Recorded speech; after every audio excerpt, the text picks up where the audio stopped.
So for today, what we're going to do is we're going to do section 1-3. You're going to notice that we're still working on those 5 standards in chapter 1. We've covered 2 of them already. We did some definitions. Actually, we just done 1. Mostly definitions and working with some basic segment addition. Today, what we're going to work on is we're going to look on midpoint and distance formulas. Okay? These formulas, I don't necessarily have you memorize. I give you a formula sheet with lots of formulas on them, and you have to pick them out. Okay, so you have to know what the formula kind is, like to be able to recognize it, but to actually memorize the formula, you don't need to memorize it. So first of all, the definition is the midpoint. Midpoint of a segment is a point that divides the segment into 2 congruent segments. So you're taking it and you're just cutting it right down the middle, right?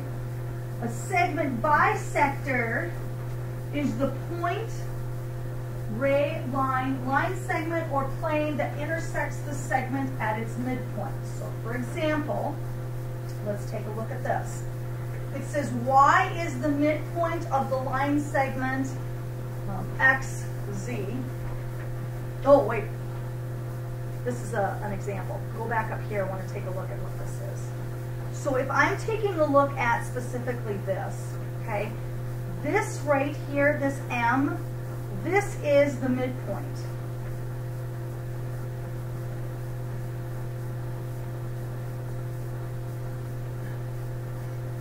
Okay. This right here, that line, that is the segment bisector.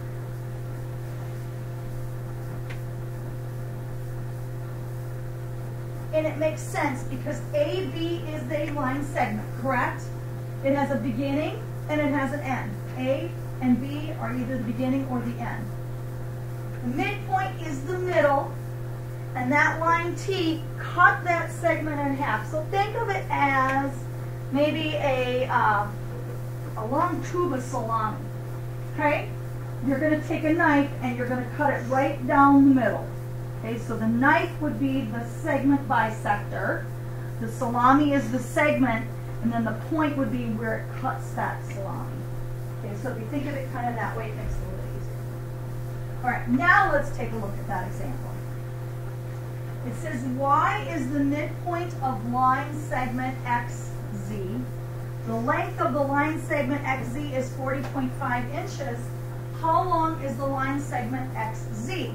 Note, pictures recommended. So if the picture's recommended, what do we need to do? We need to draw a picture, right? So I'm going to draw a line segment. Notice that there's a lot of verbiage in here. Like, you got to know what a midpoint is. You got to know what a line segment is. It's kind of hidden in the problem. So I've got a line segment xz, and y is the midpoint. So does it really matter where I put y? Yes, it is, because it's the midpoint. Before it said it was between. In section 1 it said it's between the 2 points. This one not only says it's between by saying it's a midpoint, it's giving you a direct location, okay? So you want to estimate it the best you can right between it. That's what midpoint means. Now, it says the length of xy is 40.5 inches. So 40.5 inches. And they want you to find out how long is xz. Well, what do I know about a midpoint? It does what? Yes? Half of the line, basically. Correct. So what happened is this is the same size as this. And notice how I kind of marked that with a little slashy thing, okay? So I know because y cuts it in half that those 2 little segments are the same, so this is also 40.5. So if I'm going to find xz, yeah, I'm either going to add them together, or I can also multiply them by 2. I can do either or, it doesn't matter. But notice how I'm showing my work. So xz is 81, and it would be inches. So now not only are we worried about doing the math, we're also going to start being worried about the label. We're going to have some labels. Okay? Any questions on this? Something you don't understand? Notice how when we draw the picture, the problem kind of pops for you. Should be a little bit easier. All right, let's go on. It says use the following picture to find the length of SM. Now, before, if we had a problem like this, we would take like SM plus DM and we'd equal to all of SD, correct? We would do that. I can't do that though, can I? Because I don't know what the length of the whole segment is. But because I have this little thing right there and this little thing right there, what do they mean? That they're the same, right? Those are those little hashy things. So what I'm going to do is I'm going to first set them equal to each other to solve for x. Then once I find x, I'm going to plug it back in. Okay, so this is a little bit different than what you did in the first section. So I'm going to take 5x minus 9 equals 3x plus 7. Because the definition of the midpoint, which is m, says it cuts that thing in half. Okay, now I'm going to, I can add 9, yeah. So 5x equals, zone type, 3x plus 16. And then I subtract 3, that's correct. 2x equals 16. And then I divide. So x equals 8. Now, notice how I did one thing at a time. Do not skip steps. The reason being, next chapter when we do proofs, we can't. So it's a really bad habit to get into. Do one thing at a time. I set them up. I added my 9. I subtracted my 3x. Then I divided by my 2. And I got 8. Did I answer my question? No. I did not. They asked me to find out what SM is. Okay, so I'm going to come over here and I'm going to go, okay, SM equals 5x minus 9.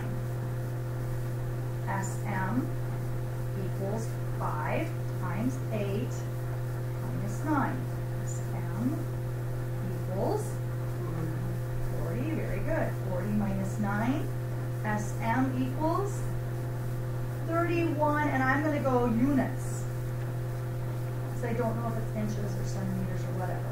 That's how you show your problem. So you grab the expression, you do substitution, you multiply, you subtract, and then you get your 31. Okay? Again, it's going to help you next chapter when we do proofs. Questions? Okay, let's move on. What happens if you're given 2 coordinate points and you wanted to find the length of the segment? Okay? In the past, what we would do is, if you noticed, we had something like this and it went over here. You remember doing that? And we did the absolute values. Okay, remember how we did that in the first couple sections? Okay, this is going to be a little bit different. Notice that I'm graphing different points. So I'm going to go 3, negative 4, and then I've got 1, 0. Right? I need to find their length. Notice that this is not a horizontal line, and this is not a vertical line. This is a line that's like crisscross, kind of, you know, kittywampus, kind of, okay? So what we need to do is we need to use something to help us find the length of this, right? And it's not going to be those absolute values that we did before. So what do we notice about finding the length? It's hard to find.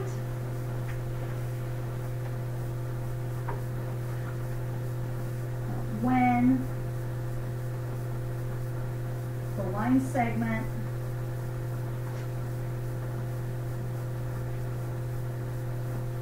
is not horizontal or vertical.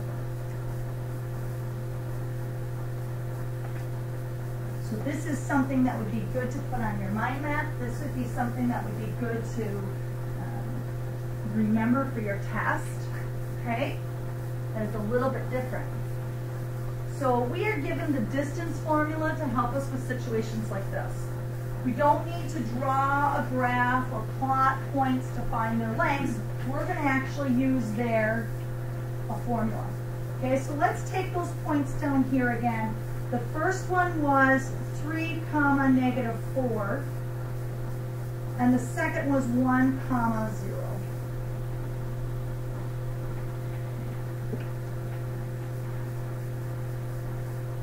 And the formula that they give me,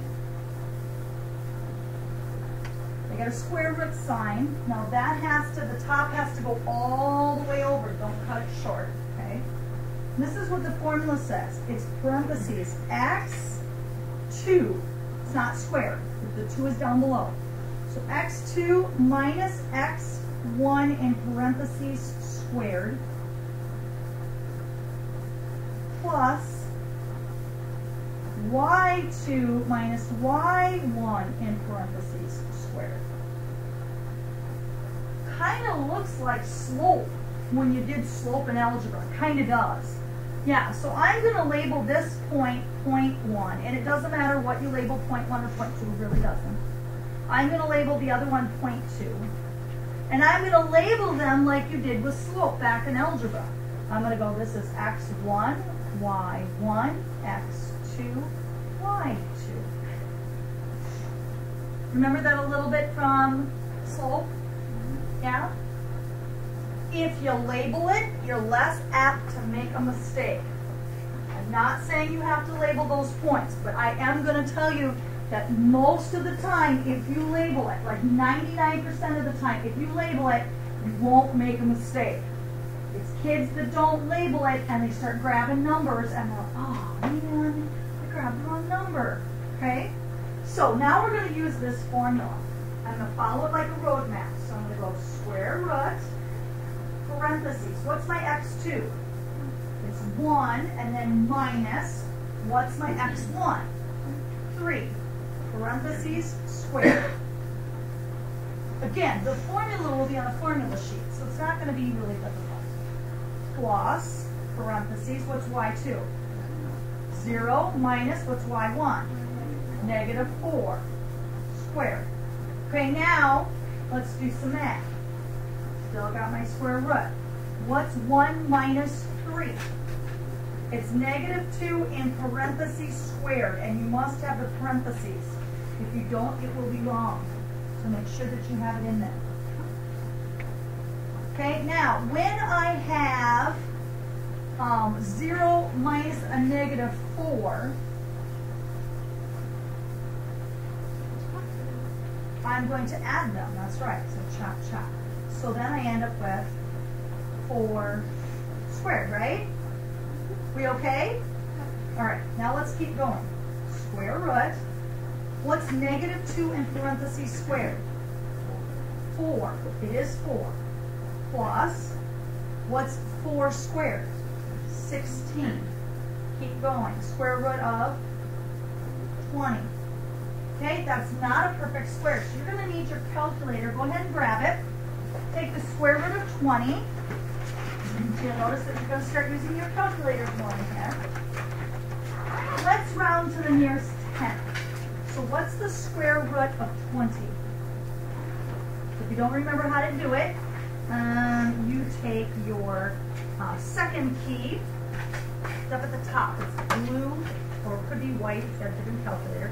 Then on the left-hand side, there's a little blue thing that has a square root.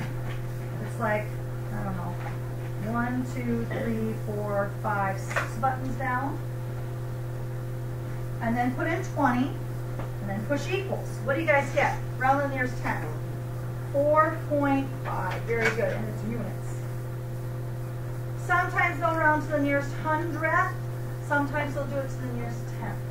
If you have any trouble with your calculator during work time, ask me and I'll help you learn how to use it. Yes, sir? Most of the time, yeah, you can put units on. Yeah, if it's a test or a quiz, I would. Yeah, good question. All right. Now, if we wanted to find the midpoint of the same line segment, this can be just as difficult when the line is not horizontal or vertical. So if it's horizontal or vertical, it's pretty easy to find. But when it's not, it becomes a problem. This is why we're given another formula called the midpoint formula. So what I'm going to do is I'm going to go ahead and I'm going to grab those ordered points again.